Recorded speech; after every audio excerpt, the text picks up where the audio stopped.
Hello students, मैं doctor Suman Khichi, third year BSc in organic chemistry. CFT का portion हम ले रखा है हमने, और टाइप हमने इससे पहले फिलिंग ऑफ इलेक्ट्रॉन कंप्लीट कर दिया है। अब हम टाइप ऑफ कॉम्प्लेक्सेस, जो हमारा लास्ट लेक्चर में था, उसमें मैंने आपको बताया था कि कॉम्प्लेक्सेस के जो नाम हैं वो अकॉर्डिंग टू सीएफटी और अकॉर्डिंग टू वीबीटी अलग अलग होते हैं। अकॉर्डिंग टू वीबीटी आप जानते हैं कि हम सेकेंड ईयर में पढ़ चुके हैं, आउटर ऑर्बिटल या इनर ऑर्बिटल्स बोलते हैं। और जो सीएफटी है उसके अकॉर्डिंग हम या तो स्पिन पेयर बोलते हैं, और जो स्पिन पेयर्ड होते हैं वो स्ट्रॉन्ग फील्ड की वजह से होते हैं या फिर वो लो स्पिन होते हैं, और जो स्पिन फ्री होते हैं वो वीक फील्ड की वजह से होते हैं या फिर हाई स्पिन होते हैं। इन वर्ड्स का मीनिंग क्या है?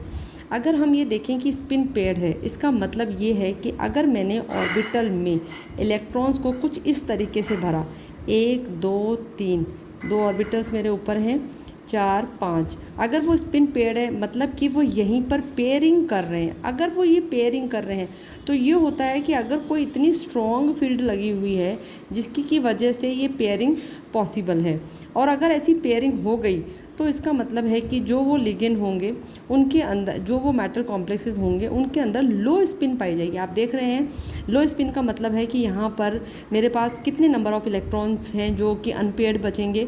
अगर मैं सबको पेयर करा दूंगी तो नंबर ऑफ़ अनपेयर्ड इलेक्ट्रॉन की पॉसिबिलिटी कम हो जाएगी। अगर मैं इसी को ही ऐसे करती कि अगर मैं ऊपर 2 भरती नीचे 3 भरती, तो मेरे पास जो अनपेयर्ड इलेक्ट्रॉन्स होते वो 5 होते। इस केस में मेरे पास जो अनपेयर्ड इलेक्ट्रॉन होंगे वो थोड़ा कम हो जाएंगे। इसीलिए इन तीनों के नाम इस तरह से जुड़े हुए हैं। जो स्पिन पेयर्ड होगा मतलब उसके स्पिन पेयरिंग हो जाएगी, वो स्ट्रॉन्ग फील्ड की वजह से होगा और वो लो स्पिन कहलाएगा। इसी तरीके से सेम चीज़ है, या तो वो स्पिन फ्री होगा या वो वीक फील्ड होगा या हाई स्पिन होगा। अगर स्पिन फ्री है दैट मीन्स कि उसकी स्पिन यहाँ फ्री है, मतलब वो 1 2 3 4 5, स्पिन कभी भी आके उसको पेयरिंग करने की कोशिश नहीं करेगी, वो हुन्स रूल को फॉलो करेंगे। और ऐसा किस केस में हो सकेगा? जब हमारी जो लगने वाली फील्ड है वो वीक फील्ड हो, और इस केस में हाई स्पिन ही बनेगा। आप देखिए यहाँ पर अगर मैं इलेक्ट्रॉन को, नंबर ऑफ़ इलेक्ट्रॉन्स को काउंट करके उनकी वो निकालूँ, मल्टीप्लिसिटी, मैग्नेटिक मोमेंट निकालूँ, तो कितना आएगा? 5 इलेक्ट्रॉन्स आएंगे।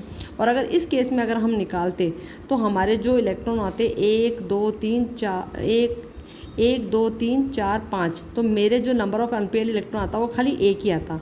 अगर हम यहाँ निकालते 5 इलेक्ट्रॉन तो यहाँ क्या हो गए? लो स्पिन हो गई, और इस केस में हाई स्पिन हो गई। ये तो हुआ इनका nomenclature.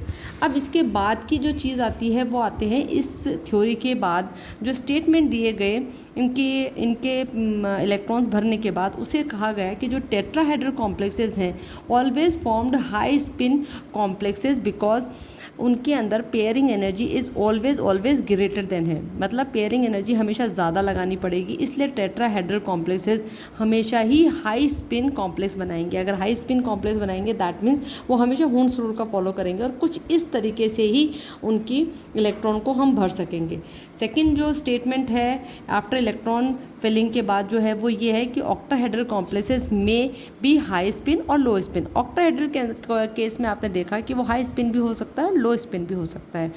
In the octahedral complexes in which central atom has D8 electronic configuration always formed outer orbital high spin complexes whether the ligand is strong और वीक। ये जो केस था ये D8 का था, जो मैंने आपको कल बताया था कि अगर मेरा D8 इलेक्ट्रॉन है, माने कि अगर मेरे पास 8 इलेक्ट्रॉन है, तो आप देखो अगर मैंने उसको वीक फील्ड में भरा है तो भी T2G6 Eg2 आएगा।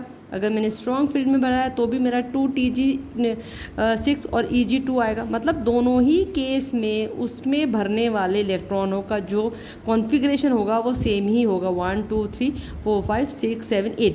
माने कि ये 2 इलेक्ट्रॉन ऑलवेज हमेशा खाली रहेंगे और ये हमेशा पेयरिंग रहेगी। चाहे जो फील्ड लग रही है वो पेयरिंग एनर्जी ज़्यादा हो चाहे स्प्लिटिंग एनर्जी ज़्यादा हो, दोनों ही केस में D8 मेटल्स का जो कॉन्फ़िगरेशन होगा वो सेम होगा। तो यहाँ ऑक्टाहेड्रल कॉम्प्लेक्सेस के लिए ये बात कही जा रही है कि उनके अंदर ऑक्टाहेड्रल कॉम्प्लेक्सेस में हमेशा सेंट्रल मेटल एटम जो है उसका कॉन्फ़िगरेशन अगर D एटम है तो वो ऑलवेज आउटर फील्ड या हाई स्पिन कॉम्प्लेक्सेस ही बनाएगा, चाहे आपने फील्ड लो लगाई हो, चाहे आपने फील्ड स्ट्रॉन्ग लगाई हो, चाहे वीक लगाई हो। अब tetrahedral complexes and high spin octahedral complexes follow Hund's rule while the low spin octahedral complexes violate Hund's rule. इसका मतलब ये है कि जो हमने देखा कि हुंड्स रूल तभी फॉलो हो सकता है जब हाई स्पिन होगी, क्योंकि उस कंडीशन में क्या होता है कि आपने देखा कि हमने 1 2 3 4 5 करे, तो अगर हाई स्पिन रखना है तो आप ऊपर लेके जाओगे इलेक्ट्रॉन, अगर आपको लो स्पिन रखना है तो आप नीचे लेके आओगे, और अगर आप नीचे लेके आ गए इलेक्ट्रॉन तो उस केस में हमारा हुंड्स रूल फॉलो ही नहीं होगा। अब आती है second topic, factor affecting crystal field splitting. ये जो हमने स्प्लिटिंग करी थी, इसमें आखिर ऐसे कौन से फैक्टर्स हैं जो इस स्प्लिटिंग की वजह से इस स्प्लिटिंग को प्रभावित करते हैं। तो crystal field splitting is arises because of the repulsion in between central metal atom and donor atoms of ligand so as well as the repulsion increase central crystal field splitting increase। इसका मतलब ये है कि अगर मैंने मेरी crystal field जो theory है उसके अकॉर्डिंग क्या है कि अगर मैंने जो मेरा मेटल है, अगर मेरे दोनों एटम जो लिगेंड्स हैं अगर उनके बीच में दोनों के बीच में रिपल्शन ज़्यादा हो रहा है तो उस केस में मेरी क्रिस्टल फील्ड स्प्लिटिंग एनर्जी ज़्यादा निकलेगी। अगर मेरे मेटल और अगर मेरे लिगेंड्स के बीच में रिपल्शन ज़्यादा है तो उस केस में मेरी स्प्लिटिंग एनर्जी ज़्यादा निकलेगी। अच्छा, अब नेचर ऑफ, इसका मतलब मेटल का नेचर और लिगेंड का नेचर हमें पता होना चाहिए, वो दोनों बहुत ज़्यादा रोल प्ले करेंगे मेरे क्रिस्टल फील्ड स्प्लिटिंग को। तो मेरा सेंट्रल मेटल का जो नेचर है वो किस तरीके का होगा, या तो वो उसका प्रिंसिपल क्वांटम नंबर पे डिपेंड करेगा, या उसके चार्ज ऑफ मैटर पे डिपेंड करेगा, या नंबर ऑफ इलेक्ट्रॉन पे मैटर करेगा। ये हम बात करें जो सेंट्रल मेटल एटम है वो बीच में क्या लगा हुआ है, उसका प्रिंसिपल क्वांटम नंबर क्या है, माने कि वो 3D का है, 4D का है या 5D का है, उसका चार्ज और इलेक्ट्रॉन एटम उसके ऊपर चार्ज कौन सा है, उसके पे +2 है, +1 है, +3 है, और नंबर ऑफ डी इलेक्ट्रॉन कौन से कितने हैं, 1 2 3, नंबर ऑफ डी इलेक्ट्रॉन का मतलब D1 है, D2 है, D3 है, कुछ इस तरीके का कौन सा है। इन सभी से ही मेरा nature of central metal decide होगा। इस केस को अगर मैं समझाना चाहूँ तो कुछ हम ऐसे कह सकते हैं। अब आप देखिए, अगर मैं ये कहूँ कि मेरा जो प्रिंसिपल क्वांटम नंबर है 3D है, 4D है, 5D है, दोनों ही केसेस में आप देखिए repulsion in between metal and ligand increase होगा। दोनों ही केसेस में क्या हो रहा है कि मेटल और लिगेंड के बीच में रिपल्शन इंक्रीज़ हो रहा है, और मैंने आपको बताया अगर इनके बीच में रिपल्शन इंक्रीज़ होगा तो इनकी जो स्प्लिटिंग एनर्जी है वो भी इंक्रीज़ होगी। अच्छा, अब ये ऐसा क्यों हो रहा है, क्योंकि आप ये देखिए जितना बड़ा ये ऑर्बिटल है ये बाहर तक आ गया, अगर ये बाहर तक आ गया तो आने वाली जो चीज़ है वो भी इलेक्ट्रॉन है, लिगेंड्स हैं उनके पास भी इलेक्ट्रॉन है, वो भी यहीं कहीं आना चाहते हैं। उस केस में इस मेटल के जो इलेक्ट्रॉन्स होंगे उस लिगेंड के इलेक्ट्रॉन्स को रिपेल करेंगे, और रिपेल करेंगे तो उन पर रिपल्शन इंक्रीज़ होगा और वहाँ पर स्प्लिटिंग भी इंक्रीज़ होगी, स्प्लिटिंग एनर्जी भी इंक्रीज़ होगी। और अगर मेरा 3D सीरीज़ का कोई मेटल है उस केस में क्या है, इस ऑर्बिटल का साइज़ ही बहुत छोटा है, अगर वो साइज़ छोटा है तो यहाँ तक तो ईजीली मेटल यूँ ही आ जाएगा, लिगेंड के इलेक्ट्रॉन यूँ ही आ जाएंगे, यहाँ तक वो भरना चालू हो जाएंगे, मतलब यहाँ तक उनको रिपल्शन बहुत कम फील होगा, उसके बाद उनका रिपल्शन इंक्रीज़ होगा, तो इस केस में सबसे कम एनर्जी रिलीज़ होगी। अच्छा, पहले क्या होता है, मेटल होता है, लिगेंड होता है, उनके बीच में पहले तो अट्रैक्शन ही होगा, क्योंकि ये हम इस थ्योरी के स्टार्टिंग में देख चुके हैं कि ये जो थ्योरी है वो इंटर आयनिक अट्रैक्शन पे बेस है। उसके बाद क्या होगा कि आप एक स्टेज पे इनको पास लेके आएंगे और पास लेके आएंगे तो रिपल्शन इंक्रीज़ होता है। ये है हमारा CFT का पूरा पिक्चर। तो स्टार्टिंग में तो लिगेंड को ये बुलाएगा, चाहे ऑर्बिटल छोटा हो चाहे बड़ा हो, पहले तो वो उसको बुलाएगा, पर क्योंकि इस ऑर्बिटल का खुद का साइज़ बहुत बाहर तक आ गया तो ये उसके बाद लिगेंड को रिपेल करेगा। अच्छा, अब आप देखिए, अगर मैंने 3D का कोई मेटल लिया है जो कि CO है, 4D का लिया है जो कि RH है, 5D का लिया है जो इरिडियम है, इन तीनों ही केसेस में मेरे लिगेंड 6 लगे हुए हैं, तीनों ही केसेस में मेरा जो चार्ज है वो सेम है। प्रिंसिपल क्वांटम नंबर मेरा जैसे जैसे इंक्रीज़ हो रहा है मेरी रिपल्शन एनर्जी भी इंक्रीज़ हो रही है। ये इसका एक एग्जाम्पल है जो कि ऑब्जेक्टिव या 1 नंबर क्वेश्चंस में आते हैं। उसके बाद जो चीज़ है वो है कि on increase the principal quantum number size of central metal increases their electron density. अगर हमने प्रिंसिपल क्वांटम नंबर इंक्रीज़ किया है सेंट्रल एटम का तो उस केस में इलेक्ट्रॉन डेंसिटी इंक्रीज़ हो जाती है, एक्सपेंड हो जाती है। आप देखिए, अगर बड़ा ऑर्बिटल है तो बाहर तक इलेक्ट्रॉन आ गए तो इलेक्ट्रॉन डेंसिटी इंक्रीज़ हो गई। So repulsion in between electronic density of central atom and incoming ligand increase and the crystal field splitting is increase. मतलब अगर इलेक्ट्रॉन बाहर तक आ गए तो वो लिगेंड को भी में जो इलेक्ट्रॉन है उनको भी रिपेल ही करेंगे। वो सेम चीज़ है जो मैंने आपको पहले बताई चाहिए। तो ऐसे ही आप चाहे इन वाले मेटल्स में देख लीजिए, Fe है, Ru है, OS और है, Cu है, RH है, इरिडियम है, इन सभी में सेम चीज़ हो रही है। प्रिंसिपल क्वांटम नंबर बढ़ रहा है, उसमें रिपल्शन भी बढ़ेगा और स्प्लिटिंग एनर्जी भी बढ़ेगी। सेकेंड जो हमारा केस है वो होता है कि oxidation state of central metal है।